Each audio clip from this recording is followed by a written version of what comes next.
एक बात याद रखिएगा, परिस्थिति जब प्रतिकूल होती है ना जीवन में, उस समय आपका निर्णय कैसा होता है उससे ठाकुर जी प्रसन्न होते हैं। अभी आपके जीवन में कोई परिस्थिति बिगड़ी हुई नहीं है, सुबह रात में सो जाते हैं चैन से, सुबह उठते हैं, बढ़िया पराठा पाते हैं, दोपहर में भोजन करते हैं, शाम का भोजन करते हैं, सो जाते हैं, फिर सुबह उठते हैं, कोई टेंशन नहीं है लाइफ में। तो इसका मतलब ये समझिए ठाकुर जी की दृष्टि नहीं है आपके ऊपर, इसीलिए सहजता से चल रहे हो। लेकिन जैसे ही ठाकुर जी मन बनाते हैं कि चलो अब इसकी परीक्षा ली जाए, तो रात्रि की नींदें उड़ जाएंगी, सुबह का नाश्ता पाने की इच्छा नहीं होगी, दोपहर के भोजन आधी रोटी में ही पेट भर जाएगा, रात्रि का भोजन केवल दूध पी के सो लिया करोगे, चिंता के कारण करवटें बदलते रहोगे, नेत्रों से पनारे बंद नहीं होंगे, हर व्यक्ति पर संशय होना प्रारंभ हो जाएगा, हर व्यक्ति पर शक होना प्रारंभ हो जाएगा, हर व्यक्ति से अपनी स्थिति की मदद मांगने की इच्छा प्रकट होने लग जाएगी। समझ जाओ ठाकुर जी परीक्षा ले रहे हैं अब। और उस परीक्षा के समय पर हमारा जैसा निर्णय होता है वो निर्णय ठाकुर जी को प्रसन्न करता है। जैसे छोटा सा बालक जैसे धीरे धीरे वो बड़ा होता है तो मां उसको घर में पढ़ाती है, ऐसे 1 लिखते हैं, ऐसे 2 लिखते हैं, ऐसे 3 लिखते हैं, उसकी ऐसी कॉपीज भी ऐसी होती हैं 3 लाइंस वाली, उस पर ऐसे 3 बनाना है, ऐसे 2 बनाना है। अब बच्चा जब तक माँ बना रही है तब तक तो बहुत खुश होता है, अचानक से माँ कहती है बेटा ले अब तू बना, तो फिर वो माँ को देखते रोता है, मुझसे तो बन ही नहीं रहा, और 2 को उल्टा 2 बना देता है, 3 को उल्टा बना देता है।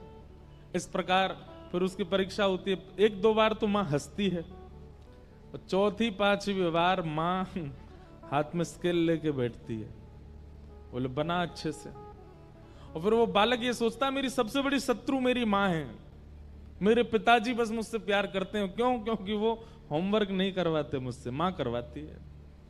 कई घरों में पिता करवाते हैं। ठाकुर जी हमको कब कब अच्छे लगते हैं? जब जब सब हमारे अनुकूल चल रहा है। बिहारी जी आपसे बढ़िया कोई नहीं है, सब बहुत अच्छे हैं। लेकिन जैसे ही प्रतिकूल स्थिति आती है भय लगने लग जाता है। वास्तव में आपको भयभीत नहीं होना है उनसे जो परीक्षा ले रहे हैं, बस परीक्षा को बुद्धि लगा करके पार करना है। जीवन में आई हुई परीक्षा में आप निर्णय कैसा लेते हैं ठाकुर जी उससे प्रसन्न होते हैं।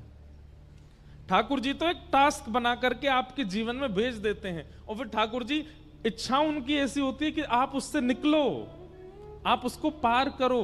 लेकिन जब हम भयभीत हो जाते हैं, जब हम उस स्थिति से भागने लग जाते हैं, तो ठाकुर जी बहुत निराश होते हैं। इसको इतनी कथाएं सुनवाई, आजकल तो इसके फोन में यूट्यूब में भी हम सब संत जनों की वाणी भेजते रहते हैं, फिर भी इतना विचलित हो रहा है, इतना परेशान हो रहा है, इतना दुखी हो रहा है।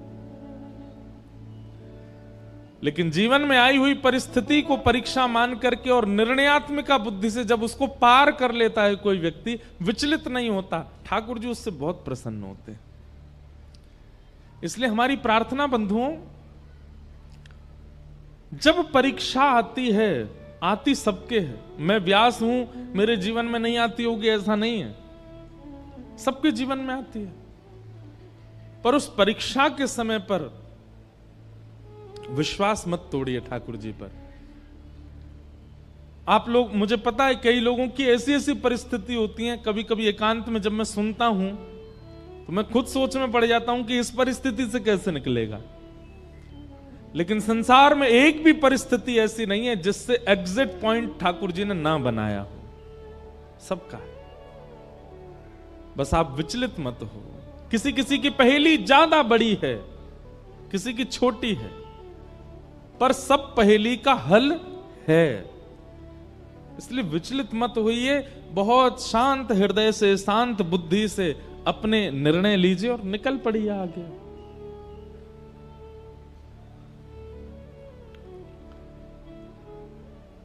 ठाकुर जी की प्रसन्नता नाम जप से है, ठाकुर जी की प्रसन्नता वैष्णव तिलक धारण से है, ठाकुर जी की प्रसन्नता एकादशी व्रत धारण से है। लेकिन ठाकुर जी की अति प्रसन्नता है कि जीवन में आने वाली विचलनताओं में आप धैर्य पूर्वक खड़े हो। जीवन में आने वाले उतार चढ़ाव को आप बड़ी आसानी से पार कर रहे हो। ठाकुर जी उससे अति प्रसन्न होते हैं।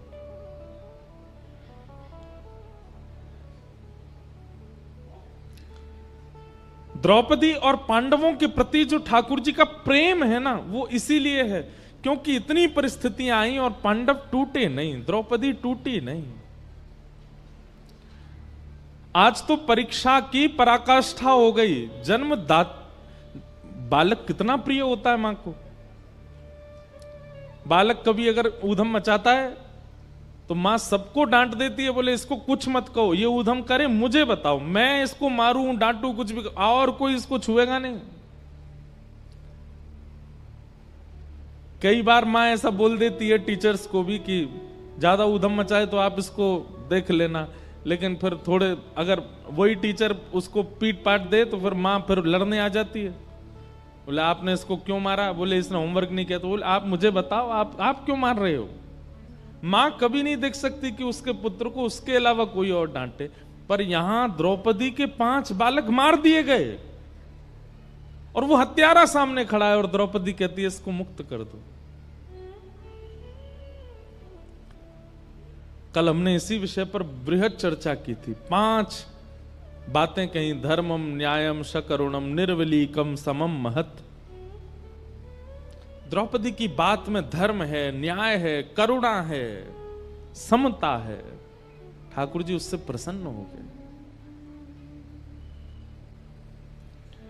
और भगवान ने अपना नाम द्रौपदी को प्रदान किया। अश्वत्थामा पकड़ा हुआ था। अर्जुन बोले अब क्या करें, तो आधी दाढ़ी मूंछ और शिखा छेदन करके उसको सभा से निष्कासित कर दिया। भगवान बोले भैया अब तुम्हारा सब सुलह हो गया है, महाभारत युद्ध तुम लोग जीत गए हो, अब हस्तिनापुर की गद्दी पर बैठो, आनंद करो। अब मुझे आज्ञा दो, बहुत दिन हो गए हैं मैं द्वारिका से बाहर हूं, अब मैं वापस द्वारिका जा रहा हूं। ठाकुर जी जैसे ही रथ में आरूढ़ होकर के द्वारिका को प्रस्थान करने लगे, इतने में ही अर्जुन की पुत्र वधू, अर्जुन के पुत्र का नाम अभिमन्यु और अभिमन्यु की पत्नी उसका नाम उत्तरा। उत्तरा भगवान की ओर दौड़ी दौड़ी चली आ रही है और दोनों भुजाएं उठा करके ठाकुर जी से क्षमा याचना करती हुई रक्षा की कामना कर रही है। पाहि पाहि महायोगिन देव देव जगतपते नान्यम तद्भयम पश्ये यत्र मृत्यु परस्परम। हे नाथ मेरी रक्षा करो। भगवान बोले अभी द्रौपदी को मुक्त किया, अब ये कौन रोने लगा। तभी देखा कि पुत्र वधू अभिमन्यु की वधू रोती हुई आ रही है। भगवान ने तुरंत कहा उत्तरा क्या बात है, क्यों रो रही हो। बोले देखिए ना, जिस अश्वत्थामा को अभी सभा में अपमानित करके बाहर निकाल दिया, उसी ने ब्रह्मास्त्र छोड़ दिया है मेरे गर्भ के बालक को मारने के लिए। भगवान ने जैसे ही ब्रह्मास्त्र को देखा तो अंगुष्ठ मात्र एक और रूप धारण किया। एक रूप से तो सामने खड़े हैं और एक रूप से अंगुष्ठ मात्र रूप धारण करके गर्भ में प्रवेश किया। और भगवान की गदा का नाम है चक्रा। क्या नाम है? ठाकुर जी की गदा का नाम है चक्रा। अपनी चक्रा नाम की गदा को ठाकुर जी ने द्रुत गति से घुमाया और गर्भ के उस बालक की रक्षा हुई। बहुत सावधानी से सुनिए सब लोग। भगवान ने उस गर्भ के बालक की रक्षा की। वही बालक भविष्य में परीक्षित हुए, जो भागवत के श्रोता हैं। हमारे पूज्य पिताजी महाराज के गुरुदेव अनंत श्री विभूषित श्री रामानुज प्रपन्नाचार्य गुरुजी महाराज, मेरे दादा गुरुदेव, इतनी सुंदर बात कहते थे, इतनी पते की बात कहते थे। वे कहते थे कि इधर देख लो, सुन लो। वे कहते थे कि जिस गर्भ में ना जाना पड़े उसकी सारी योजनाएं सारे शास्त्र बताते हैं। भजन करो, नाम जप करो, पुण्य करो, सत्कर्म करो, कीर्तन करो, तिलक लगाओ, आदि आदि सब सत्क्रियाएं करो। क्यों? क्योंकि इन सब के करने से पुनर्जन्म न विद्यते, पुनर्जन्म नहीं होता, फिर एक ही जन्म में सब कट जाता है। हमारे पूज्य पिताजी महाराज जी गुरुदेव कहते कि गर्भ में ना आना पड़े, इसी की योजना भागवत जी बताती हैं, इसी की योजना मानस जी बताती हैं, इसी की योजना वाल्मीकि रामायण बताती हैं। और उसी गर्भ में ठाकुर जी ऐसे प्रवेश कर गए बिना कुछ विचार किए। आपको पता है, जब मां के गर्भ में बालक होता है, श्रीमद् भागवत के तृतीय स्कंद में कपिल विभूति संवाद में जंतु स्तुति है।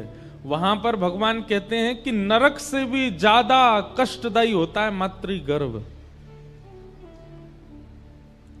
कभी आपको अवसर लगे, हमने एक कथा की थी नासिक में 1 महीना की, उस कथा में आप लोग सुनिएगा। वहां कपिल विभूति संवाद हमने विस्तार से कहा था। तब वहां ये स्तुति गाई थी कि गर्भ का बालक जो स्तुति गाता है वो स्तुति कैसे करता है। गर्भ के बालक की इतनी भयावह परिस्थिति होती है, जरा सी दुर्गंध आ जाए तो हमसे बैठ पाना मुश्किल होता है, लेकिन मल मूत्र के भरे हुए एक टब में वो बालक उल्टा पड़ा ही रहता है 9 महीने तक। और ऐसा कहते हैं कि उसकी जो त्वचा होती है वो इतनी कोमल होती है और मां के पेट के जीवाणु धीमे धीमे उसको काटते हैं, कभी कभी इतनी पीड़ा देते हैं। जब 7वें महीने में बालक आ जाता है ना, तो भगवान से हाथ जोड़ता है, हे विधाता मुझे यहां से निकालो कैसे भी, मैं बहुत परेशान हूं। भगवान कहते हैं जन्म लेके तुम वही सब करोगे, उल्टे सीधे काम, छल कपट बाजी, खाना पीना, मदिरा उड़ाना, ये सब की करो। बोले आपको सौगंध खा के कह रहा हूं, इतना भजन करूंगा कि दोबारा यहां ना आना पड़े मुझे। लेकिन जैसे ही जन्म लेता है, पहचानना प्रारंभ करता है, ये भूआ है, ये फूफा है, ये चाचा हैं, ये चाची हैं, ये दादी हैं, ये दादा हैं, ये पत्नी है, ये बच्चे हैं। धीरे धीरे भूल जाता है ठाकुर जी को दिया हुआ वचन। बीच बीच में ठाकुर जी संदेशा भिजवाते हैं गुरुजनों के द्वारा, हाँ भाई कथा सुन लो। ये सब क्या सुनना हमको। और फिर से उसी गर्भ में जाने की पूरी योजना बना लेता है, क्रियाओं को खराब करके, स्वभाव को गंदा करके, दूसरों के साथ छल कपट करके क्या करते हैं हम, पुनर्गर्भ में आने की सारी योजना बनाते हैं। और सुनिए, कर्म के अनुसार पुनर्गर्भ मिलेगा तो कई लोगों को लगता है इसमें क्या बुराई है, ठीक है हम फिर से जन्म ले लेंगे, लेकिन कहां मिलेगा ये तो नहीं पता ना। हो सकता है मानव के गर्भ में नहीं गए, कुकर सूकर के गर्भ में गए, तो मानव तो फिर भी बहुत सदा हुआ भोजन करता है, वो लोग तो कुछ भी खा लेते हैं, और वो जो खाते हैं वो सब बालक को पीड़ा देते हैं भीतर। कई बार तो आपको विश्वास नहीं होगा, जन्म दे के जानवरों की जो माताएं होती हैं वो जन्म दे के अपने बालकों को ही खा जाती हैं। अब सोचो, कोई आना चाहता है, पुनर्जन्म लेना चाहता है, लेकिन फिर भी अपनी क्रिया नहीं सुधारता, स्वभाव नहीं सुधारता, अपने वचन नहीं सुधारता, अपने नियम नहीं सुधारता, योजना पूरी बनाता है पुनर्जन्म की। तो पूरी बात हम ये कहना चाहते हैं कि पुनर्जन्म ना लेना पड़े, उसी की योजनाएं सारी बताई गई। मातृगर्भ में ना आना पड़े, पीड़ा ना सहनी पड़े, उसी की योजना सब बनाते हैं। तो फिर भगवान कैसे उत्तरा के गर्भ में प्रवेश कर गए। हमारे पूज्य गुरुदेव भगवान, दादा गुरुदेव भगवान कहते कि भैया परीक्षित राजा है इसलिए बचाने गए नहीं, परीक्षित अर्जुन का होने वाला नाती है इसलिए बचाने गए। द्रौपदी के पुत्रों को भी बचा सकते थे ठाकुर जी। ये उत्तरा के गर्भ के बालकों को क्यों बचाया भगवान ने? तब गुरुदेव भगवान कहते हैं, क्योंकि ठाकुर जी को पता है कि भविष्य में मेरी कथा का प्रथम श्रोता होगा, ये मेरी कथा का श्रोता बनने वाला है। ठाकुर जी को अपना कथा का श्रोता इतना प्रिय है कि उस प्रिय श्रोता की रक्षा के लिए गदा लेकर के ठाकुर जी गर्भ में प्रवेश किए और ब्रह्मास्त्र को नष्ट कर दिया। इसलिए आप यदि कथा में बैठे हैं तो अपना सौभाग्य मनाइए। ठाकुर जी को श्रोता इतने प्रिय हैं कि श्रोताओं के लिए ठाकुर जी गर्भ में प्रवेश करके रक्षा कर देते हैं। और केवल श्रोता की रक्षा नहीं करी है भगवान ने, वहां वक्ता श्री शुकाचार्य जी महाराज, उन्होंने भी जन्म बाद में लिया, गर्भ में मातृ दर्शन, भगवत दर्शन पहले किया।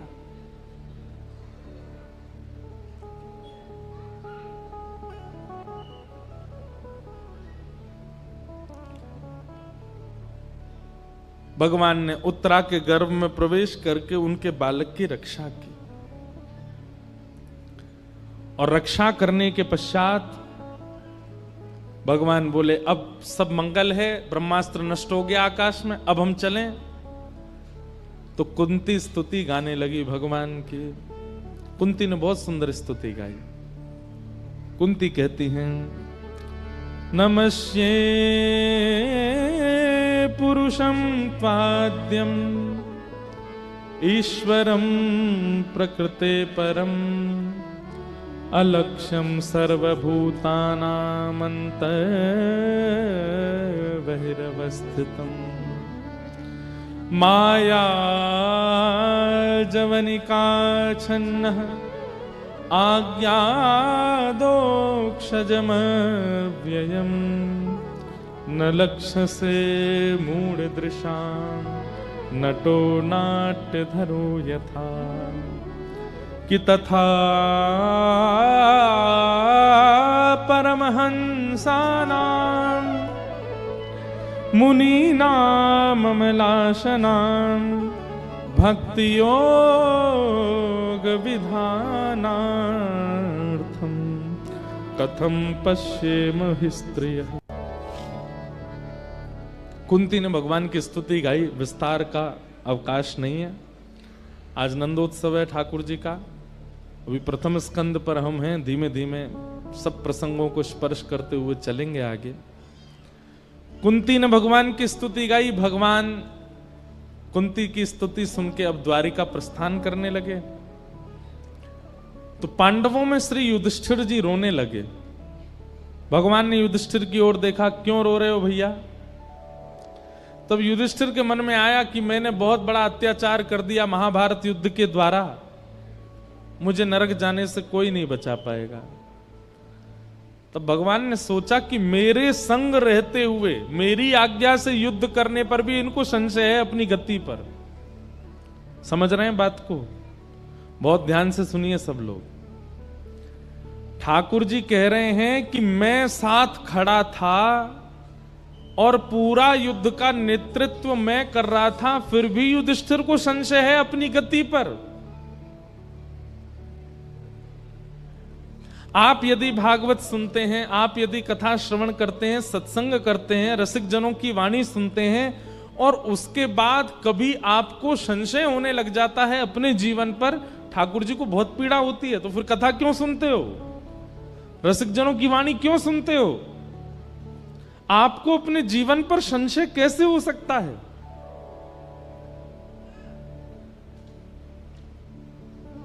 हमारे साथ श्री भगवान, हमें किस बात की चिंता।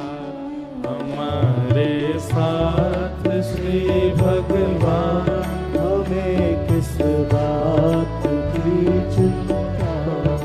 हमारे साथ है भगवान, हमें किस बात की चिंता। हमारे साथ है भगवान, हमें किस बात की चिंता। हमें किस बात की चिंता, हमें किस बात की चिंता। हमें बात की चिंता, हमें किस बात की चिंता। हमारे साथ हैं भगवान, हमें किस बात की चिंता। हमारे साथ है भगवान, हमें किस बात की चिंता। हमारे साथ हैं भगवान, हमें किस बात की चिंता। हमारे साथ है भगवान, हमें किस बात की चिंता। किया करते हो क्यों दिन रात तुम बिन बात की चिंता। किया करते हो तुम दिन रात क्यों बिन बात की चिंता। तेरे स्वामी को रहती है तेरी हर बात की चिंता। तेरे स्वामी को रहती है तेरी हर बात की चिंता। ये भाव या ये बात केवल इसलिए कह रहे हैं कि आप लोगों ने अब कथा सुन ली है, आप लोग वृंदावन हो आए हो, एक बार गुरु दीक्षा ग्रहण कर ली है, किसी गुरु के परमाश्रित हो चुके हो। अब आप लोगों को अपने जीवन पर संशय नहीं होना चाहिए, चिंता नहीं होनी चाहिए। विश्वास कीजिए, ठाकुर जी के समर्पित होने के बाद में अब ये भरोसा दृढ़ होना चाहिए कि बस अब चाहे जो हो जाए हमारे ऊपर कोई दिक्कत नहीं आने वाली। जैसे अर्जुन, पूरे महाभारत युद्ध में कौरवों के हर योद्धा का एक ही टारगेट है कि अर्जुन को घेरना है। युधिष्ठिर सामने से निकल जाता है ना तो योद्धा कहते हैं कोई बात नहीं, इसको निकलने दो। भीम निकल जाता, निकलने दो। नकुल सहदेव निकल, अर्जुन को पकड़ो कहां है। और अर्जुन ठाकुर जी के पीछे खड़ा है, बिल्कुल चिंता नहीं। अब आप सोचिए 18 दिन के युद्ध में एक बाण तो लगा होगा अर्जुन को। जब इतनी बड़ी सेना का एक ही केंद्र बिंदु है तो अर्जुन को एक बाण तो कहीं खरोंच ही आ गई होगी। कुछ नहीं हुआ अर्जुन को। क्यों? करिष्ये वचनम तव। ठाकुर जी को अपना रथ का सारथी बना करके उसने समर्पित कर दिया। मेरे जीवन की ये रथ डोर आपके हवाले, नाथ जहां ले चलो मैं तैयार हूं। और कौरवों के उस विशाल सेना के समुद्र को आकाश से जब देवता देखते थे ना, कौरवों की सेना ऐसे लगती थी जैसे कोई विशाल समुद्र में लहर उठ रही हो, और पांडवों की सेना ऐसी लगती थी जैसे 2-4 नदियां मिल गई हों। लेकिन उस विशाल कौरव सैन्य सिंधु को भगवान ने ऐसे पार करा दिया अर्जुन को, जैसे कोई छोटे से बालक को गाय के खुर का गड्ढा लंघवा देता। एक बार भी यदि जीवन में कथा का आश्रय और ठाकुर जी का आश्रय लिया है, फिर चिंतित मत होइएगा कि ध्रुव प्रहलाद गणिका गज अजामिल को उबारा था। कि ध्रुव प्रहलाद गणिका गज अजामिल को उबारा। कि ध्रुव प्रहलाद गणिका गज अजामिल को उबारा था। ध्रुव प्रहलाद गणिका गज अजामिल को उबारा था। उन्हीं का कर रहे गुणगान, उन्हीं का कर रहे गुणगान, उन्हीं का कर रहे गुणगान, उन्हीं का कर रहे गुणगान। तो फिर किस बात की चिंता। उन्हीं का कर रहे गुणगान, तो फिर किस बात की चिंता।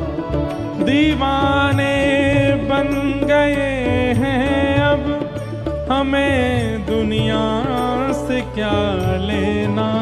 दीवाने बन गए हैं अब, हमें दुनिया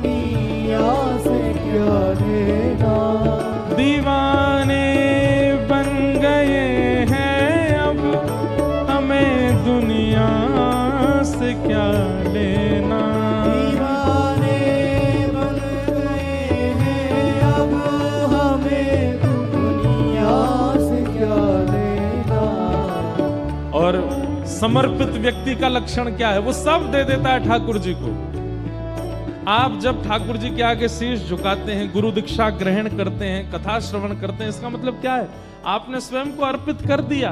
सभी कुछ कर दिया जब दान, सभी कुछ कर दिया जब दान, सभी कुछ कर दिया जब दान, सभी कुछ कर दिया जब दान, तो फिर किस बात की चिंता। सभी कुछ कर दिया जब दान, तो फिर किस बात की चिंता।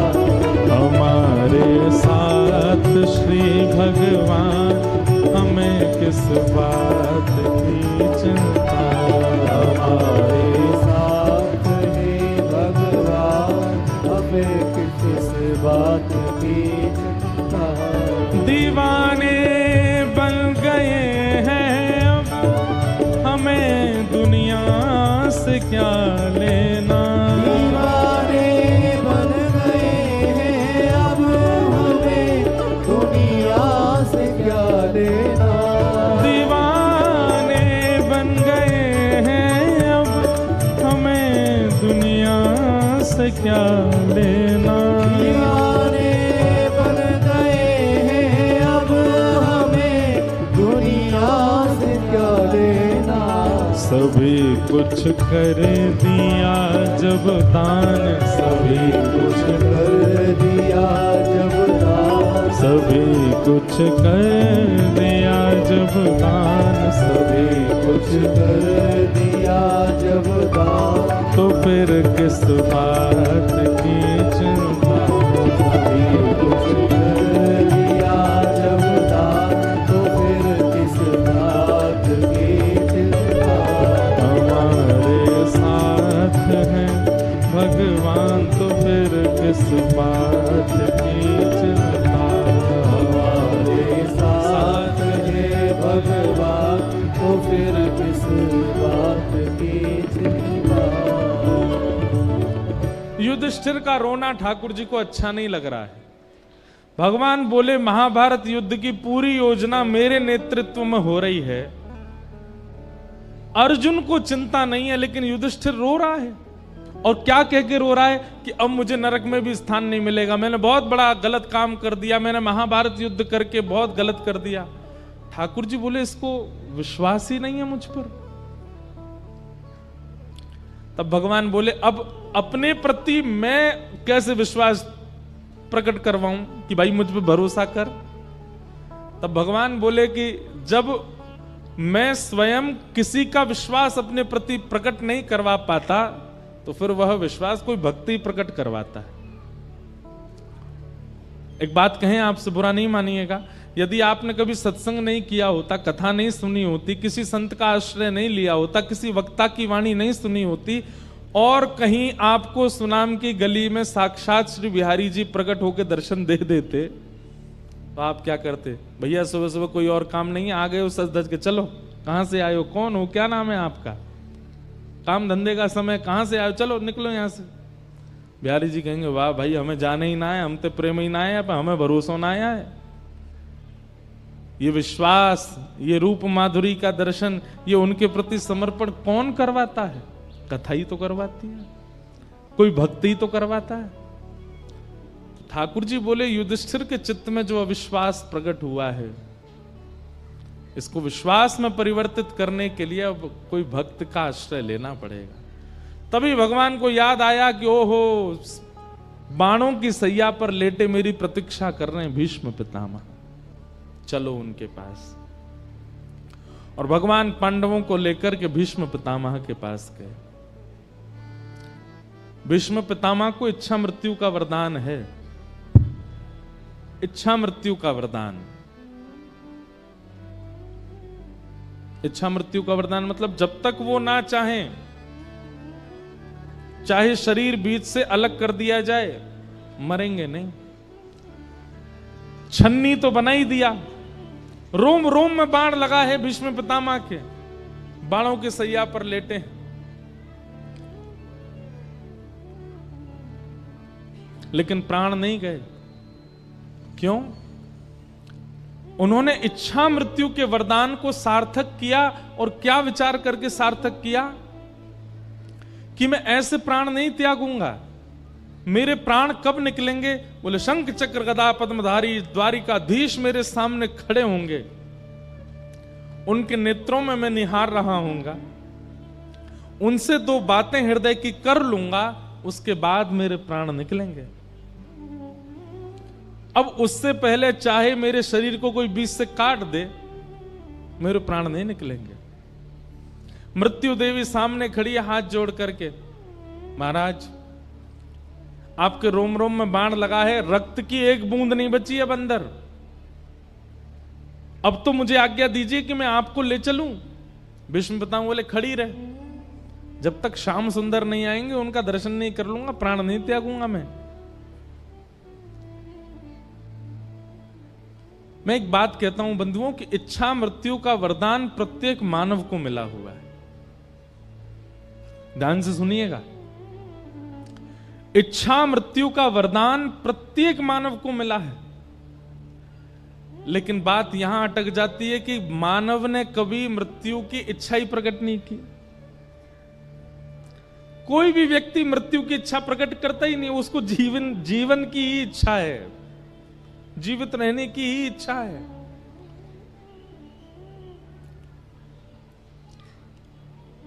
सब लोग इधर देखिए, बहुत सावधानी से सुनिएगा। हमारे ब्रज के रसिक संतों ने, हमारे भारत के श्रेष्ठ ऋषियों ने अधिकतर इच्छा से ही प्राण त्यागे।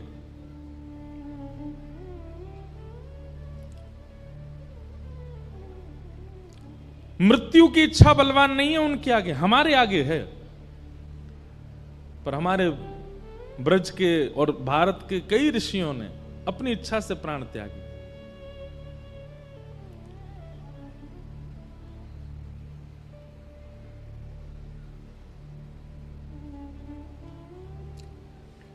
कई संतों ने अपने शिष्यों को बुला करके अपनी अंतिम इच्छाएं बता दी।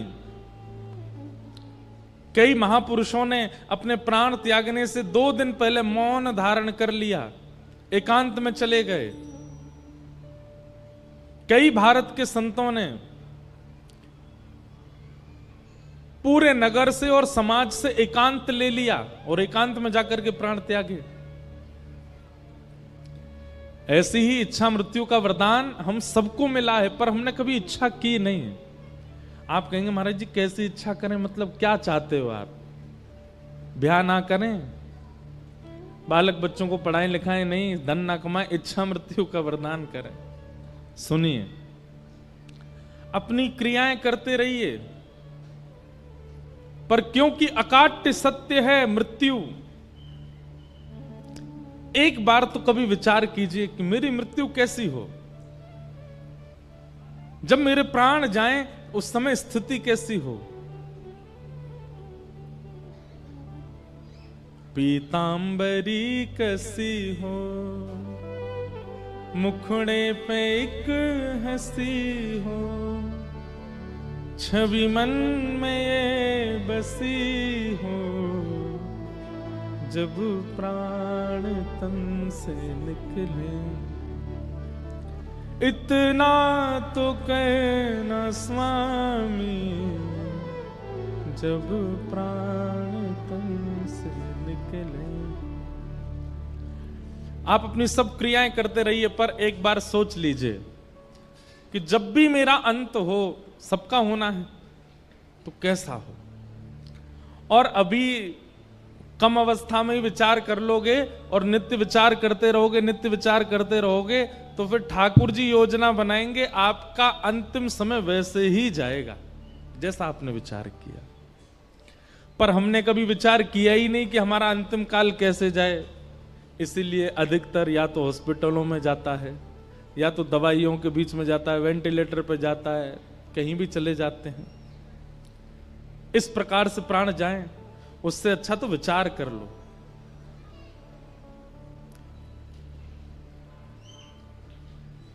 इच्छा मृत्यु। हम सुनाम से वृंदावन जाएं राधा रमण, राधा वल्लभ बिहारी जी सब जगह दर्शन करें, और सब जगह दर्शन करने के बाद में और फिर श्री राधा वल्लभ लाल जी की प्रसादी पावें।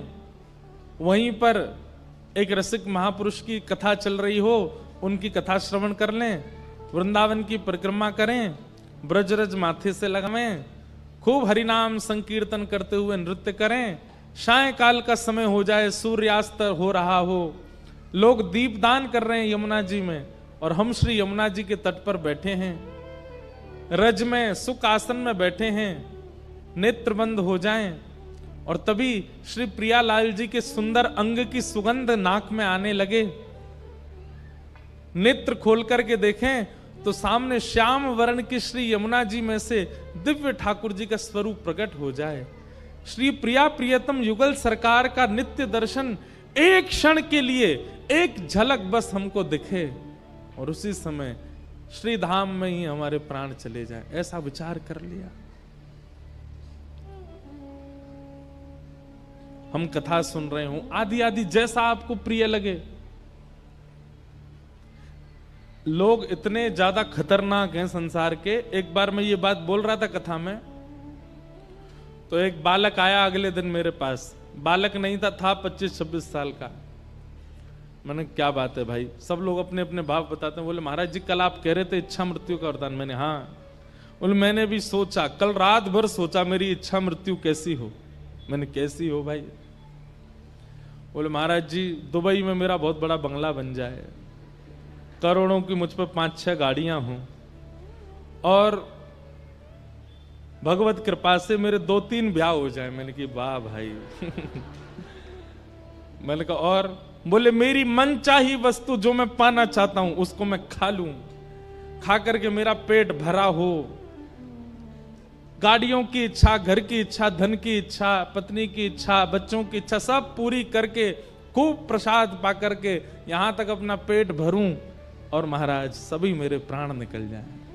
मैंने कहा भाग जा, दिखना नहीं मुझको। लोग इतने खतरनाक हैं कि वो संसार के विषयों को सोच के भी प्राण त्यागने में राजी हैं।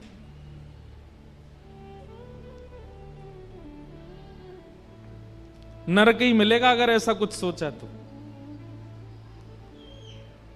क्योंकि इच्छा मृत्यु निश्चित है। ये बात हम व्यास मंच से बैठ के कह रहे हैं।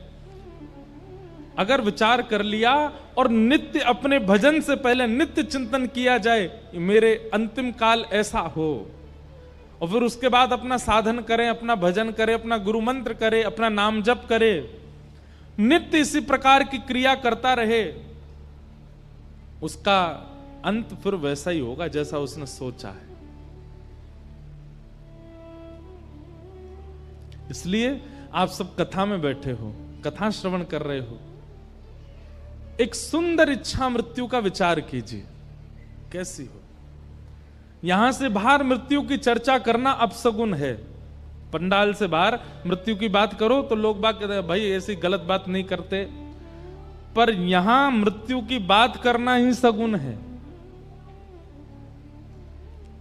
श्रीमद् भागवत तो मरना ही सिखाती है कि मृत्यु कैसी हो।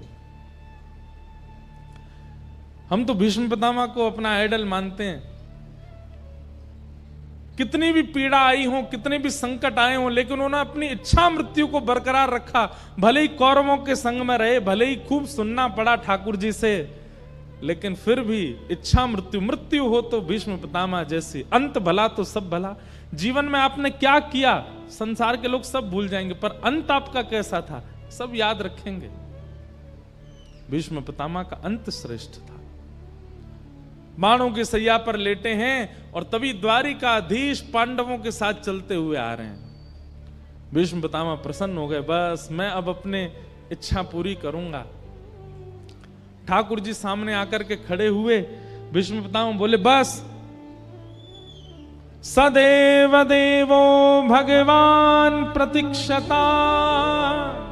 बहुत ध्यान से सुनिए, इतना प्यारा श्लोक है ये। सदैव देवो भगवान प्रतीक्षता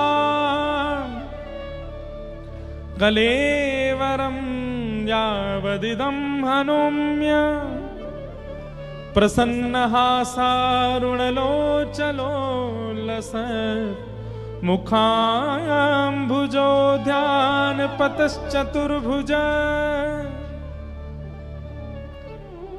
कभी कभी मन करता हम कैसे बोलेंगे ऐसे ठाकुर जी से, क्या कह रहे हैं भीष्म पितामह। जैसे ही ठाकुर जी सामने आके खड़े हुए तो ठाकुर जी का स्वभाव है टिकते तो है नहीं, न क्यों हिल रहे हैं, ऐसे हिल रहे हैं, कभी आंख झपक रहे हैं, कभी ए अर्जुन इधर आ, कभी युधिष्ठिर को बुला रहे हैं, कभी नकुल सहदेव को खींच रहे हैं, द्रौपदी से कह रहे हैं तू भी इधर आ। भीष्म पितामह बोले बहुत देर हो गई नाटक करते करते, सीधे खड़े रहो मेरे सामने, ये हिलो डोलो नहीं ज्यादा, मेरे पास समय बहुत कम है। भगवान स्थिर हो गए। ठाकुर जी बोले क्यों? बोले आपको देखते देखते मैं अपने प्राण त्यागने वाला हूं, और जब तक मेरे प्राण नहीं निकले आंख की पलक भी नहीं गिरनी चाहिए आपकी। डांट करके बोल रहे हैं ठाकुर जी को, हिलो नहीं। ठाकुर जी बोले भाई तुझे इच्छा मृत्यु का वरदान, तेने कहीं 10 साल तक सोच ली कि मरना ही नहीं है तो? पितामह भीष्म बोले तो फिर 10 साल खड़े ही रहना, आपको निहारता रहो। अब ना मैं पलक झपकूंगा ना आप झपको, बहुत देर हो गई, बहुत समय निकल गया, बहुत मुश्किल से हाथ पड़े हो, अब अपने जीवन के अंत को मैं सफल बनाऊंगा, मेरे सामने स्थिर होकर खड़े हो जाइए। तो कहते हैं ठाकुर जी का मुख थोड़ा सा मुरझा गया। जैसे जबरदस्ती किसी को खड़ा कर दो तो उसके मुख से पता चल जाता है कि जबरदस्ती करी है इसके संग। कई बार ब्याहों में देखते हो ना, दुल्हा खुश ही नहीं लगता, पता चल जाती है कि जबरदस्ती करवा रहे हैं। दुल्हन खुश नहीं लगती, दुल्हन पता चल जाता जबरदस्ती हो रही है। ठीक जैसे जबरदस्ती वाला दुल्हा जैसा लगता ना, वैसे ठाकुर जी हो गए। मुकुट तो पहना है, मोर पिच्छ तो लगाया, श्रृंगार तो किया, पर चेहरे पर न कहूं प्रसन्नता नहीं। भीष्म पितामह बोले अरे अरे अरे ये क्या हो रहा है? ठाकुर जी बोले अब क्या हो गया? ये मुखमंडल की मुस्कान कहां चली गई आपकी? ठाकुर जी बोले हमको घबराहट हो रही है, तुम कब प्राण त्यागोगे, हम कब तक खड़े रहेंगे यहां पे? बोले बस इतने में ही घबरा गए? और खुद जो हमको 84 लाखों में नचाते रहते हो उसमें तब घबराहट नहीं होती आपको? जैसे तैसे हाथ पड़े हो मेरे सामने, खड़े रहो। और कैसे खड़े हो? बोले प्रसन्न हासारुणलोचनो लसत् शब्द है। भीष्म पितामह कहते हैं प्रसन्न हो जाइए, आपके ये दो जो कपोल हैं ये गुलाब जामुन की तरह फूल जाने चाहिए, इतनी जोर से प्रसन्न होइए। और ऐसी स्थिति में आपको देखते हुए मैं अपने प्राण त्यागूंगा। भगवान जबरदस्ती मुस्कुरा रहे हैं, ले भैया देख ले। और भीष्म पितामह ठाकुर जी को देखते हैं, नेत्र सजल हो गए। और भीष्म पितामह ने भगवान की स्तुति गाई। इतिमति रूप कल्पिता वितृष्णा भगवत सात्वत पुंगवे विभुम्ने स्वसुखमुपगते क्वचिद विहर्तुम प्रकृतिमुपेयुष यद्भव प्रवाह त्रिभुवन कमनम तमाल वर्णम रविकर गौरवरांबरम दधाने वपुरल ककुलावृतान नाब्जम विजय सखेरतिरस्तु मेन बद्य। बहुत सुंदर स्तुति है भीष्म पितामह की। अनेक बार मैंने विस्तार किया है भीष्म स्तुति का, लेकिन अंतिम श्लोक कहूं। भीष्म पितामह क्या कहते हैं? ललित गति विलास वल गुहास प्रणय निरीक्षण कल्पितो रुमान कृतमनुकृतवत्य उन्मदान्ध प्रकृति मगन किलयस्य गोपवध्व। सब लोग इधर देखो। भीष्म पितामह कह रहे हैं, हे नाथ, मैंने आपके सारे रूप देख लिए। कौन कौन से? आपका चतुर्भुज रूप देखा, आपका विराट रूप देखा, आपका सहस्त्र शीर्षा पुरुखः सहस्त्राक्षः सहस्त्रपात वो रूप भी देखा, जहां आपके 1000 मुख, 1000 हाथ, 1000 पैर। और जब महाभारत का युद्ध प्रारंभ हुआ तब आपका वो रूप भी मैंने देखा। बोले कौन सा रूप? बोले सपदि सखी बचो निशम्य मध्य निज परयोर वलयो रथम निमेश्य।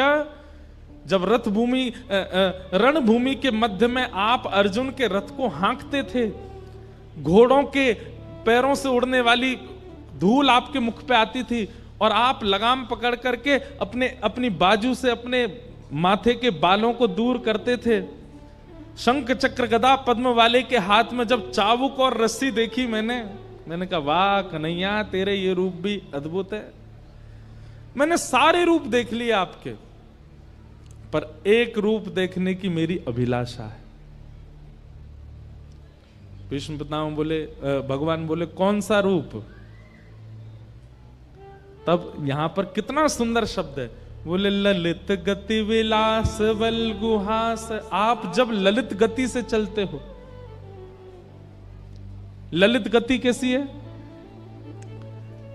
एक पैर यहां रखते हैं तो दूसरा पैर उसके सामने नहीं रखते, थोड़ा तिरछा रखते हैं, जैसे बांके बिहारी खड़े हैं, ये चलते भी ऐसे ही हैं। ऐसे पांव यहां, पांव, कमर भी मटकेगी, पैरों मटकेंगे, सिर भी मटकेगो, सुंदर केश भी झूमेंगे, सुंदर मुकुट पे पाग पे लगी भाई जो लटकन है वो भी हिलेगी। ललित गति विलास वल गुहास। आप जब ललित गति से विलास करते हुए चलते हो, कभी मधुमंगल के कंधे पर हाथ रख के हंसते हो, कभी श्रीदामा को गले में लेकर के हंसते हो, कभी तन सुखा पर अपना पूरा भार धर देते हो। आपकी जो वो वृंदावन की ललित गति है ना नाथ, मुझे उसका दर्शन करना। और ललित गति विलास वल गुहास प्रणय निरीक्षण कल्पितो रुमान कृतमनुकृतवत्य उन्मदांध। जैसे ब्रज की गोपियां वो आपको भिन्न भिन्न रूप बना देती हैं। कैसे? कोई गोपी कहती है लाला तैने मेरे घर को माखन खाया और चल मैं तो पकड़ के ले चलूं यशोदा के पास, तो आप उसके चरणों में गिर जाते हो, अरे भाभी तू जो कहेगी सो करूंगो, लेकिन मैया के पास मत ले चल। तो वो गोपी कहती है अच्छा जो कहूंगी सो करोगे? बोले हाँ बैठो मेरे सामने। आप उसके सामने थर थर कांपते हुए बैठ जाते हो, कहा करनो है? तो चल लाला एक काम कर। बोले का? रसोई घर में जा रोटी लेके आ और रोटी पर एक मक्खन धर के ला। अरे भाभी तू तो बड़ी अच्छी है, मुंह भोजन करावेगी? बोले ना लेके आ, लाके मुंह खवा। और नन्हे से गोपाल जी को सामने खड़ा करके गोपी कहती है अब लाला चल प्रेम से अपने हाथन से मुंह पवा दे। और छोटे छोटे ठाकुर जी टूक तोड़ के गोपी को पवा रहे, गोपी के नेत्र सजल होते हैं। एक बार पा करके फिर ठाकुर जी के चरण लिपट जाती है और ठाकुर जी को गोद में बैठा के फिर अपने हाथ से पवाती है। ताही अहीर की छो हरिया छचिया भरी छाछ पे नाच नचायो, रसखान कहते हैं। कोई गोपी ठाकुर जी को पकड़ लेती है और लाला को कमरा में बंद कर दे। ठाकुर जी कहें मुंह छोड़ दे। बोले ऐसे ना छोड़ूंगी। बोले कैसे छोड़ेगी? बोले पहले बंदर की तरह नकल करके दिखा। ठाकुर जी कहें जो कोई बात है? बोले हम बे बात है, पहले बंदर की तरह कर। कोई गोपी पकड़ के कहती लाला मेरे संग नृत्य कर। भीष्म पितामह कहते हैं बोले नाथ हस्तिनापुर का बनने में सुख नहीं है, द्वारिका का बनने में सुख नहीं है, मथुरा का बनने में सुख नहीं है, क्योंकि वहां आपकी चलती है। हमें तो ब्रजवासी बना दो जहां हम कहें और आप नाचो, हम कहें और आप चलो। कृत मनु कृतवत्य उन्मदांध प्रकृति मगन किलयस्य गोपबद्ध। आहा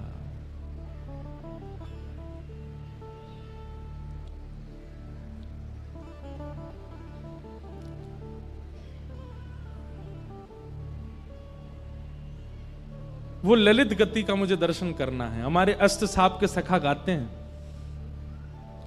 सबही अंग को बाको गिरधर सबही अंग को बाको।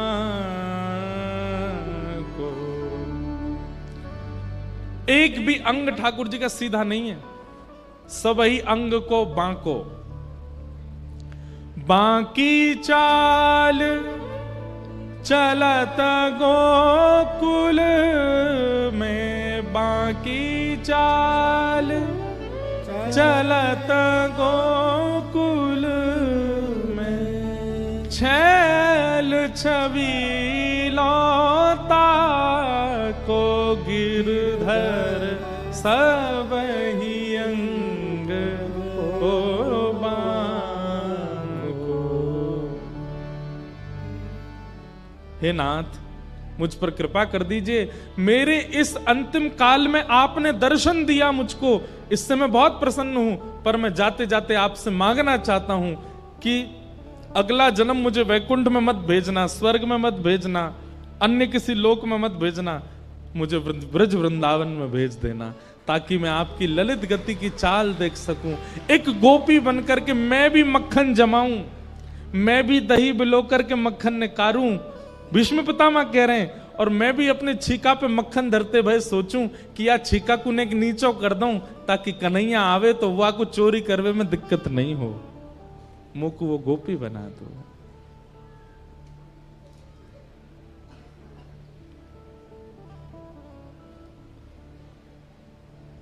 ठाकुर जी भीष्म पितामह से बहुत प्रसन्न हो गए। भीष्म पितामह ने अपनी स्तुति के अंत में ब्रज को याद किया और पितामह भीष्म ने अपने प्राण त्याग दिए, भगवान द्वारिका को चले गए।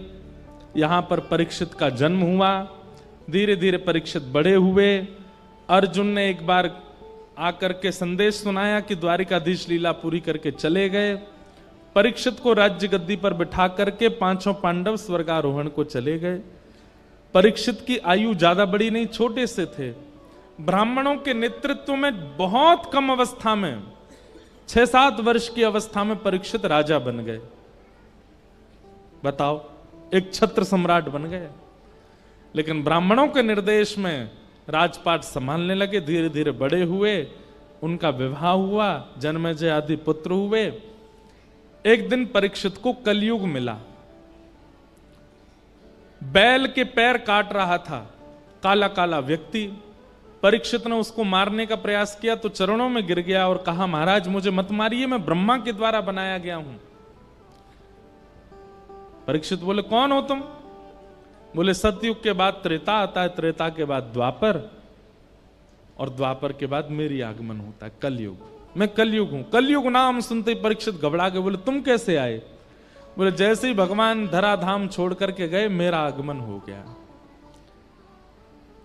परीक्षित ने कहा कि मेरा राज्य छोड़ के जाना पड़ेगा। कलयुग ने कहा, मैं नहीं जा सकता, ये युग व्यतिक्रम है, आप कृपा करके मुझे कुछ स्थान दे दीजिए, मैं वहीं रहूंगा। तो द्यूतम पानम स्त्रिय सूना यत्रा धर्मस चतुर्विधः पुनश्च याचमानाय जात रूप मदात प्रभो। ये 2 श्लोकों में 5 स्थान हैं कलयुग के। जुआ, मदिरापान, परस्त्री गमन, हिंसा और अनीति से कमाया गया धन। इन 5 स्थानों पर कलयुग निवास करता है। अब इनका विस्तार अगर मैं करूं तो इन 5 का विस्तार बहुत बृहद हो जाएगा। जुआ, जुआ का मतलब खेल में खेलने वाला जुआ ही नहीं होता। जुआ का मतलब धन का असद प्रयोग कहीं भी आप करते हो, वो सब जुआ है। पानम, अपनी जिह्वा पर किसी भी ऐसे पदार्थ को आप धारण करते हो जिससे आपका दिमाग अनकॉन्शियस हो जाता है, नशा होने लगता है, वो सब पानम की दृष्टि में आता है। तीसरा है परिस्त्री गमन। एक पत्नी व्रत धारण करके रहना है। पत्नी होने के पश्चात किसी के प्रति कुदृष्टि होना ये पाप है। पति होने के पश्चात किसी अन्य पुरुष के प्रति भाव होना ये पाप है। द्यूतम पानम स्त्रिय, और चौथा स्थान बताया सूना, यानी कि हिंसा, जबरदस्ती। कोई बात इतनी बड़ी नहीं है फिर भी लड़ाई करनी है। उसने मुझसे ऐसा बोला क्यों, उसने ऐसा किया क्यों, इसका मुंह फोड़ूंगा मैं। ये जबरदस्ती के कलेश करने की जिनकी बहुत मनस्थिति होती है उनको, वो भी कलयुगी हैं। जैसे पता चल जाए, ए सुन, पता है कल तेरे बारे में ऐसे ऐसे कह रहे थे, क्या कह रहे थे? बोले वो नहीं याद मुझे क्या कह रहे थे, बस कह रहे थे, बस पूरी रात सोया नहीं, दिन भर सोया नहीं, उन लोगों के बीच में पहुंच गया, लड़ने लगा, उनको ब्लॉक मार दिया सब जगह से, ले बेटा। इस प्रकार की मनस्थिति वाले लोग ये कलयुगी हैं। हिंसा में उनकी बड़ी रुचि होती है, लड़ने झगड़ने में बिल्कुल पीछे नहीं रहते। और अंतिम कलयुगी लोगों का लक्षण क्या है? बिना मेहनत के धन कैसे मिल जाए, इसकी विचारधारा में जो लगे रहते हैं। अनीति से कमाया गया धन, ये 5 स्थान कलयुग को प्रदान किए। राजा परीक्षित ने एक संत का अपमान कर दिया, जिसके कारण उनके मस्तिष्क में कलयुग प्रविष्ट हो गया। और संत के पुत्र शमिक ने 7 दिन में मरने का श्राप दिया। मैं सूक्ष्म में कह रहा हूं क्योंकि प्रसंग अभी बहुत हैं, सबको प्रणाम करना है। आप सब लोग तैयार होके बैठे हैं, पीले पीले बने आए हो, ठाकुर जी को नंदोत्सव होना है, इसलिए बस क्रम पूरा कर रहे हैं। परीक्षित जी महाराज को 7 दिन में मरने का श्राप लगा, पर वो विचलित नहीं हुए। जैसे ही उन्हें पता चला कि मुझे 7 दिन में मरने का श्राप लगा है, तुरंत अपना मुकुट उतार दिया, अपने पुत्र को बुला करके उसको पहना दिया और कहा, बेटा अब तुम राज शासन संभालो। पत्नी को बुला के कहा, बिल्कुल विचलित मत होना, मैं सौभाग्यशाली हूं, संसार का कोई व्यक्ति जानता ही नहीं है कि उसकी मृत्यु कब होगी, अगले क्षण भी हो सकती है, पर मैं ये जानता हूं कि 7 दिन से पहले मेरी मृत्यु नहीं होगी, 7वें दिन ही होगी, इसलिए मैं अपना कल्याण कर सकता हूं। मतलब जीवन में होने वाली स्थिति को नकारात्मक वे में ना सोच करके उसमें कोई सकारात्मक बुद्धि रखता है, ये एक वैष्णव का लक्षण है। कोई काम जिसके लिए आप वर्षों से लगे थे, अंत में आकर के वो नहीं बना। संसारी व्यक्ति तो टूट जाएगा, लेकिन वैष्णव वो टूटेगा नहीं, वो उसके प्रति भी कोई सकारात्मक भाव रखेगा। शायद ये काम बन जाता, बनने के बाद में कुछ बहुत बड़ी घटना हो जाती, इसलिए ठाकुर जी ने बनने ही नहीं दिया, ऐसी विचारधारा। परीक्षित की सोच कितनी अच्छी है। परीक्षित कहते हैं कि संसार का कोई भी व्यक्ति नहीं जानता कि उसकी मृत्यु कब होगी, पर मैं जानता हूं कि मैं 7 दिन से पहले तो नहीं मरूंगा। इसलिए देवी, इन 7 दिनों को मैं भगवत अर्पित करना चाहता हूं, मुझे आज्ञा दो। पत्नी की आज्ञा लेकर के परीक्षित वन में चले गए, और वन में उन्हें श्री अनेक संत मिले, तभी वहां श्री सुखदेव जी का आगमन हुआ। बोलो सुखदेव जी महाराज की। सुखदेव जी महाराज जैसे आकर के मंच पर विराजमान हुए, परीक्षित ने चरणों में प्रार्थना करते हुए कहा, महाराज जल्दी मरने वाले की मुक्ति का उपाय बताओ। जिसके जीवन के केवल 7 दिन बचे हैं, उसको मुक्ति प्राप्त करने के लिए क्या करना चाहिए, कृपा कर आप मुझे आज्ञा दें। और यहां से श्री सुखदेव जी बोलना प्रारंभ करते हैं। अब देखो एक बात सुनिएगा, सब लोग इधर देखो, सावधानी से सुनो। सुखदेव जी का प्रसंग अब प्रारंभ हो रहा है। कोई भी साधु, कोई भी संत, कोई भी वक्ता, कोई भी वैष्णव यदि कभी कुछ कहने जाता है ना, उसका स्वभाव है वो पहले अपने इष्ट को वंदन करेगा, उसके बाद ही कुछ बोलेगा। हम कथा प्रारंभ करते हैं उससे पहले अपनी परंपरा से जो पूज्य पिताजी महाराज व्यास मंच पे मंगलाचरण करते हैं, वही मंगलाचरण करेंगे। आप सब लोग प्रणाम करके चले जाते, उसके बाद हम 5-6 श्लोक बोलते हैं, उसके बाद कीर्तन कराते हैं, फिर कथा प्रारंभ करते हैं। सीधे कहना नहीं शुरू कर देते। लेकिन यहां पर एक आश्चर्य हुआ कि सुखदेव जी महाराज मंच पर बैठे और परीक्षित ने जिज्ञासा की, जल्दी मरने वाले की मुक्ति का उपाय बताओ। इन्होंने ना तो इष्ट को प्रणाम किया, ना अपने गुरु को प्रणाम किया, ना किसी परंपरा के श्लोकों का स्तवन किया, सीधे उसको उत्तर देना प्रारंभ कर दिया कि वरीयाने शते प्रश्न क्रतो लोक हितम नृप आत्मविद सम्मत पुंसाम।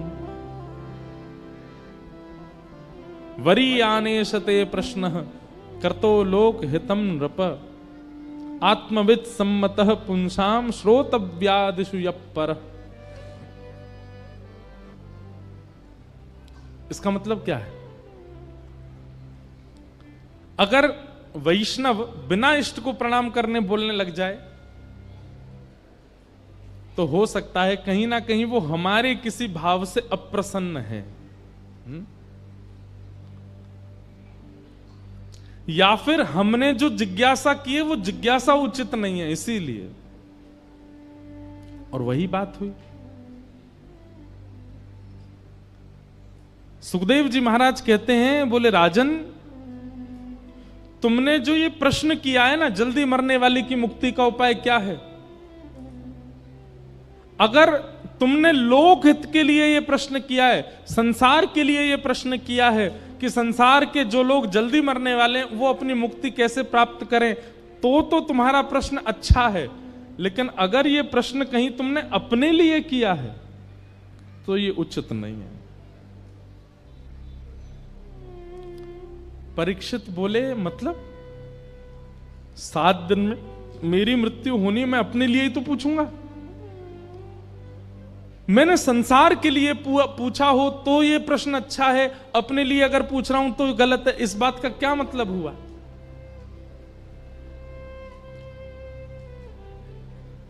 जो लोग आ रहे हैं, जा रहे हैं, उठ रहे हैं, बैठ रहे हैं, हमारी प्रार्थना है पीछे वाले लोग इतने शांति से कथा सुनते हैं, आगे वाले लोग एक तो लेट आते हैं और फिर आके उठ उठ के और भागते हैं, सबको डिस्टर्ब करते हैं। ये देखो पीछे वाले ताली बजा रहे हैं, कोई नहीं, हम तुमको ही कथा सुना रहे हैं। बिल्कुल, आगे वाले तो बैठ जाते हैं बस।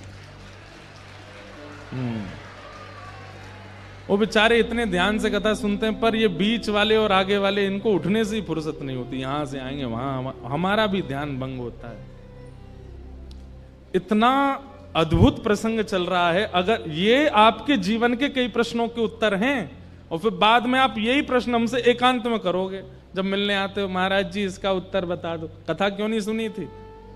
पता है आपको, ये वैसी बात हो जाती है कि टीचर ने क्लास में पढ़ाया, तब तो सुने नहीं, जब प्रश्न पेपर आ गया, सर आपने ये तो पढ़ाया ही नहीं था। टीचर उस समय कहता हूँ, एक मुक्का मारूं तुझे, पूरी क्लास पढ़ रही थी, कहां था तू? ये आगे वाले बीच वाले वही बालक हैं। जब जीवन में संकट आएगा ना तो फिर जीव निकारे डोलेंगे, हमने क्यों नहीं सुना तब, इसका प्रश्न तो महाराज जी उत्तर देके ही नहीं गए कथा में, सब बता रहे हैं हम, सुनो तो सही। अब इतनी अच्छी बात है, यहां पर परीक्षित कह रहा है कि जल्दी मरने वाले की मुक्ति का उपाय क्या है, और सुखदेव जी कह रहे हैं अगर ये प्रश्न तुमने सबके लिए किया है तो ये प्रश्न अच्छा है, पर निज अपने लिए पूछ रहे हो तो गलत है। परीक्षित बोला, श्राप मुझको लगा है 7 दिन में मरने का, तो मैं अपने लिए ही तो पूछूंगा, और आप कह रहे हैं कि सबके लिए अच्छा, तुम्हारे लिए अच्छा नहीं। कितनी सुंदर बात। सुखदेव जी कहते हैं, परीक्षित ये प्रश्न तुम्हारे लिए उचित इसलिए नहीं है क्योंकि तुम कौन हो, ये बड़ी बात है। संसार के लोग सामान्य हैं, पर तुम कौन हो? मैं पांडवों का वंशधर, बोले नहीं, गलत उत्तर दिया तुमने। मैं पृथ्वी का एक छत्र सम्राट परीक्षित, बोले यह भी गलत उत्तर है। तो फिर मुझे क्या उत्तर देना चाहिए? तब श्री सुखदेव जी महाराज कहते हैं, तुम वो बालक हो जिसकी मृत्यु को भगवान ने टाला था, तुम वो बालक हो जो अपनी मातृ गर्भ में प्राण त्यागने वाला था, पर ठाकुर जी ने आकर के तुमको बचाया। तुम वो बालक हो, तुम वो बालक हो जिसने जन्म बाद में लिया है, गर्भ में भगवान का दर्शन पहले किया है। और ऐसा बालक, बात सुनो, ऐसा बालक जिसकी रक्षा स्वयं प्राणनाथ ने की हो, जिसकी रक्षा स्वयं संसारनाथ ने की हो, जगन्नाथ ने की हो, वो बालक मेरे सामने हाथ फैला के कह रहा है जल्दी मरने वाले की मुक्ति का उपाय बताओ। तुम तो पहले ही मुक्त हो चुके हो क्योंकि तुम्हारी रक्षा भगवान ने की है। ठाकुर जी की एक झलक किसी पर पड़ जाए, ठाकुर जी का स्पर्श किसी को हो जाए, ठाकुर जी के भ्रमण के दायरे में, जहां ठाकुर जी भ्रमण कर रहे हो उस दायरे में अगर कोई जीव जंतु भी आ जाए उसकी भी मुक्ति हो जाती है। तुम तो वो बालक हो जिसने अपनी मातृ गर्भ में भगवान का दर्शन किया, तुम मुक्ति की कामना कैसे कर सकते हो? सीधी बात यह है परीक्षित, तुम पहले से ही मुक्त हो, तुम्हें मुक्ति की कामना नहीं करनी है, तुम्हारी मुक्ति तो होगी ही होगी, क्योंकि तुम तो ठाकुर जी के संस्पर्श के बालक हो। इसलिए ये प्रश्न अगर तुम अपने लिए कर रहे हो तो ये उचित नहीं है, क्योंकि तुम्हारी मुक्ति से कोई अभिप्राय नहीं है। शुक्राचार्य जी महाराज कहते हैं भगवान ने मां के गर्भ में प्रवेश करके तुमको केवल इसलिए बचाया कि एक दिन तुम मुक्ति मांगो। वही मुक्ति जो पूतना को भी मिली है, वही मुक्ति जो शूर्पणखा को भी मिली है, वही मुक्ति जो कुंभकर्ण को भी मिली है, वही मुक्ति जो रावण को भी मिली है, वही मुक्ति जो कंस को भी मिली है, वही मुक्ति जो अघासुर, बकासुर, धेनुकासुर, सारे असुरों को यह मुक्ति मिल चुकी है, वही मुक्ति परीक्षित भी मांग रहा है। तो फिर भगवान ने तुम्हारी मां के गर्भ में तुमको बचाया क्यों? ठाकुर जी को कोई उम्मीद है तुमसे, इसलिए। एक बात बताएं बंधुओं, लगभग संसार का हर व्यक्ति अपने जीवन में एक बार तो ऐसी स्थिति से निकल के आता है जहां वो मृत्यु के बिल्कुल किनारे पे खड़ा था और वो बच जाता है। बस कैसे कृपा हो जाती है, क्या होता है, इसका मतलब क्या है? ठाकुर जी एक मौका, अवसर तो सबको देते हैं। हम सब परीक्षित हैं, हम सबको ठाकुर जी कभी ना कभी जरूर बचाते हैं, लेकिन उसके बाद भी हम संभलते नहीं, फिर भी संसार की क्रिया और फिर अंत में मुक्ति की कामना करते हैं। हम सबको श्री सुखदेव जी महाराज कह रहे हैं तुम्हारी रक्षा भगवान ने क्यों की थी उस दिन? इसीलिए कि तुम एक दिन मुक्ति मांगो। मान लीजिए आप नाम जापक हो, मैं कथाकार हूं, हम दोनों को ही मुक्ति मिल जाए और हम दोनों हाथ पकड़ करके गए वैकुंठ, और हम बड़े प्रसन्न, भाई सुनाम से अकेले तुम और मैं दोनों जा रहे हैं वैकुंठ। वैकुंठ में जैसे हम पहुंचे बोले हमको तो मुक्ति मिली, हमको तो मुक्ति मिली। वैकुंठ के द्वार खुले, भीतर प्रवेश किए, बहुत ऐसा लग रहा था हम कितने इंपॉर्टेंट हैं। और जैसे ही भीतर गए तो हमको कहां बैठा दिया गया, लीजिए आप यहां बैठ जाओ। हम जाके बैठ गए, हमने देखी हाँ भाई लंबी लाइन है यहां पे, देखें तुसी और किस किस को मुक्ति मिली है। अरे ये तो अमृतसर वाले भाई साहब हैं, इनको भी मुक्ति मिली है। अरे ये तो हिसार वाले भैया इनको भी मिल गई है। तभी क्या देखा थोड़ी दूर पे, ये 10 मुंह वाला कौन बैठा, बोले ये रावण है, इसको भी मिली है। हमने इतना नाम जप किया, हमने इतनी कथाएं सुनी, इतनी परिक्रमा करी, परिक्रमा कर करके गिरिराज जी की छोटे है गए हम, तब जाकर के हमको मुक्ति मिली। और ये राक्षस अपने 10 मुंह से गाली देता तो इसको भी मुक्ति दे दी ठाकुर जी ने। तब फिर आपको लगेगा ना हम में इसमें अंतर क्या है? फिर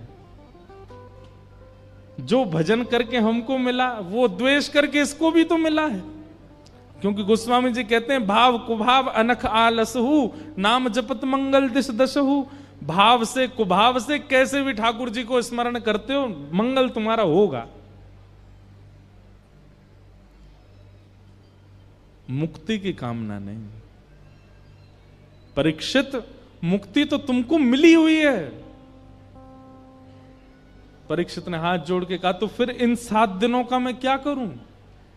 ये जो 7 दिन मुझे मिले इसका मैं क्या करूं? बोले यह भी प्रश्न है कि उस ब्राह्मण बालक ने तुमको 7 दिन में मरने का ही क्यों कहा?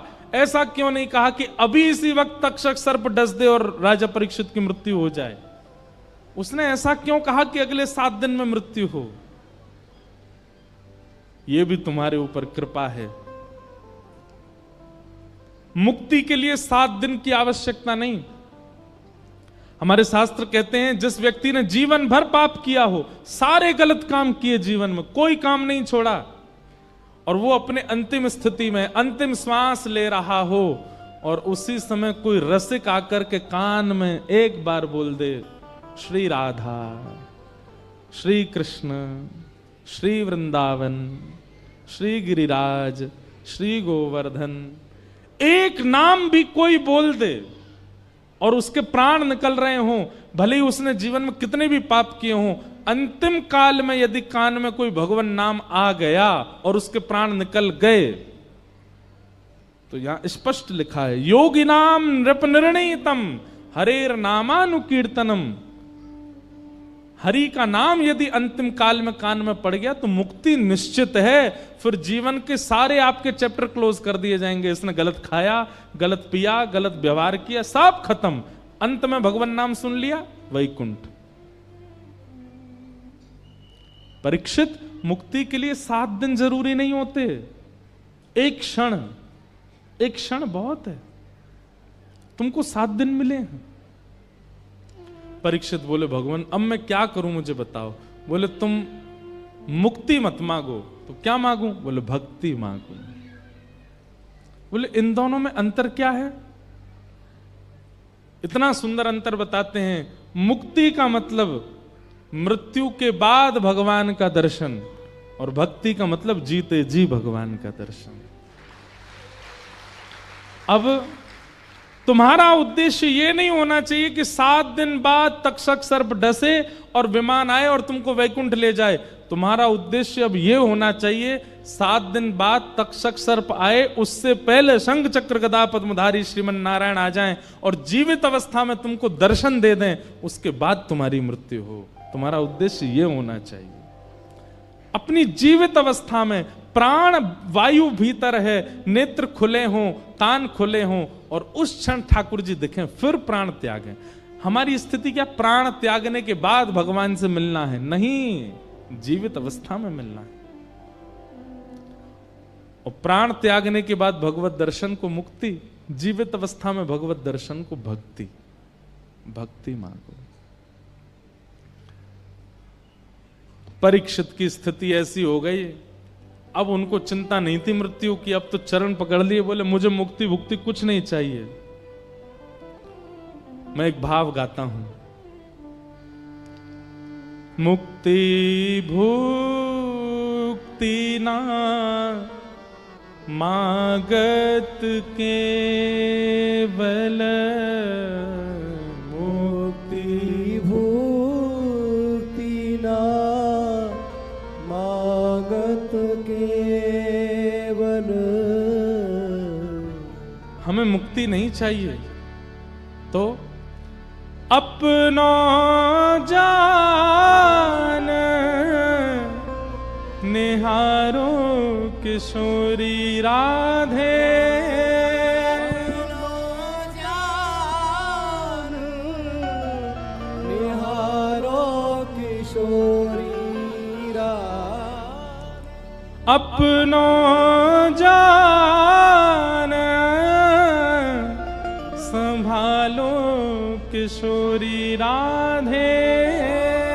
अपनो जान संभालो किशोरी राधे। मोहे तो भरोसो है तेरो रे किशोरी राधे। मोहे तो भरोसा है तेरो रे किशोरी राधे। मोहे तो भरोसो है तेरो रे किशोरी राधे। मोहे तो भरोसा है तेरो रे किशोरी। एक बार दोहरा के गाइए। मुक्ति भुक्ति ना मागत केवल। मुक्ति भुक्ति ना मागत केवल। मुक्ति भुक्ति ना मागत केवल। मुक्ति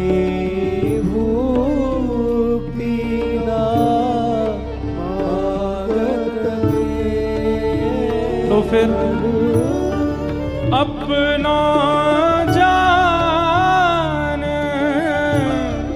संभालो किशोरी राधे। अपनो जान संभालो किशोरी राधे। इसका भाव क्या है? हमें मुक्ति नहीं चाहिए, भुक्ति नहीं चाहिए। हे श्यामाजू, केवल एक बार आप बस ये कह दियो, ये मेरो है, ये जो बैठो है ना, ये मेरो है। बस आप ये कह देना कि हम आपके हैं, और ये कहने के बाद भले ही जीवन भर हमारी ओर देखना मत, हम पर कोई कृपा मत करना, हमें छोड़ देना अकेले। हम जीवन पूरा व्यतीत केवल इसी भाव में कर लेंगे, किशोरी जी ने हमें अपनाया है। अपनो जान संभालो किशोरी राधे। अपनो जान संभालो किशोरी राधे। मोहे तो भरोसा है तेरो रे किशोरी राधे। मोहे तो भरोसा है तेरो रे किशोरी राधे। मोहे तो भरोसा है तेरो री किशोरी राधे। मोहे तो भरोसा है तेरो री किशोरी राधे। मोहे तो भरोसा है तेरो री किशोरी राधे। मोहे तो भरोसा है तेरो री किशोरी राधे। मोहे तो भरोसा है तेरो रे किशोरी राधे। मोहे तो भरोसा है तेरो री किशोरी राधे। साधनहीन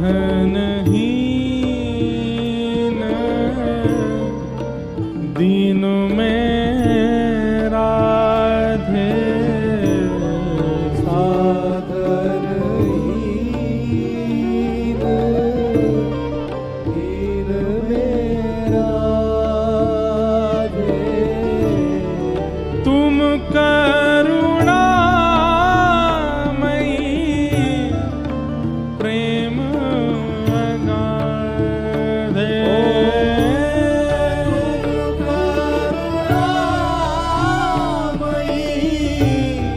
प्रेम अगाधे। तुम करुणामयी प्रेम अगाधे।